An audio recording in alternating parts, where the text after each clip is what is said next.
OK, let's start with viruses. So as mentioned earlier, the virus requires user action to propagate. So oftentimes, a virus will change some code that's stored on the computer but isn't actively running, so that when the user runs that code, they click on a file and open it, the code starts running, and it outputs a copy of itself to be spread to other users. So here are some ways in which code could propagate. You could infect code that will eventually be executed by the user. So for example, change what an application's code looks like so that the next time the user runs that application, like Microsoft Word or something, the code propagates to other users. Or maybe you change the system's startup code, the code that runs when you turn on your computer. So the next time the user turns on their computer, the code propagates. Or maybe you change a file or an attachment like we talked about earlier. And if you change the code to include the malware, then when that malware runs, it outputs a copy of itself and attempts to send a copy of itself to other systems.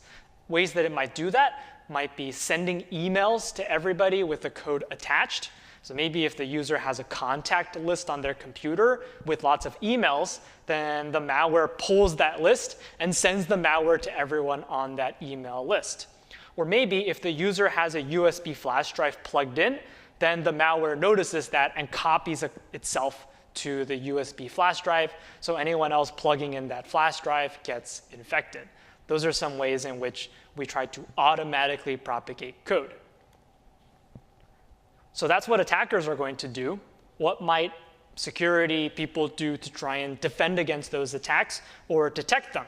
So thinking back to those 4 types of detection, we could do signature-based, keep a list of what's not allowed, specification-based, keep a list of what is allowed.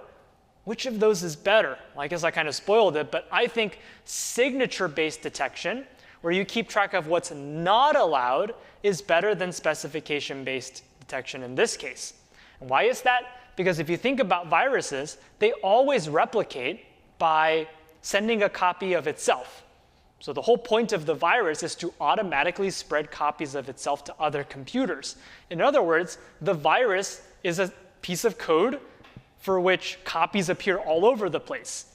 So it's something that security researchers can capture and write a signature for.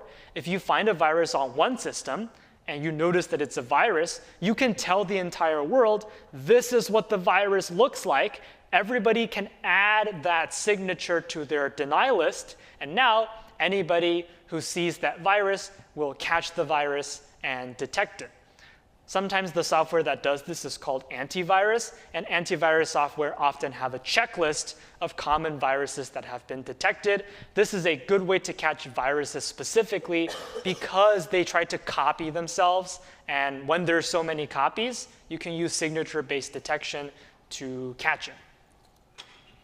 Now, there is an arms race between attackers and defenders, as is often the case in security, where attackers try to evade the detection system, and then defenders try to make the detection system stronger to catch the attackers. So there's a bit of a back and forth between attackers and defenders.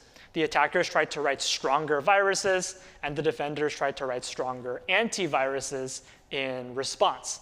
So attackers will often try and change the virus so that it looks a little bit different, and that will hopefully cause the defenders to no longer catch it with their signature. However, the signature-based detection writers will then try to upgrade their antivirus so that they can check and detect variants of the virus. So there's a bit of a back and forth here. Now, it's kind of an open question who will win this arms race. It's a constant back and forth. One could argue that attackers have a slight advantage, and the argument is that attackers can see what antivirus is doing, but antivirus cannot see what attackers are planning. So if you think about an antivirus software, anybody can go on the market and buy antivirus software. You can go on the store and download some antivirus software, and attackers can do that and analyze the software to see what it's doing to evade the detection. However, if you're writing antivirus, you can't go ask the attacker what they're about to do. You can't go download a copy of their brand new virus right away. So one could say the attackers have a slight advantage, but this is a constant arms race going back and forth.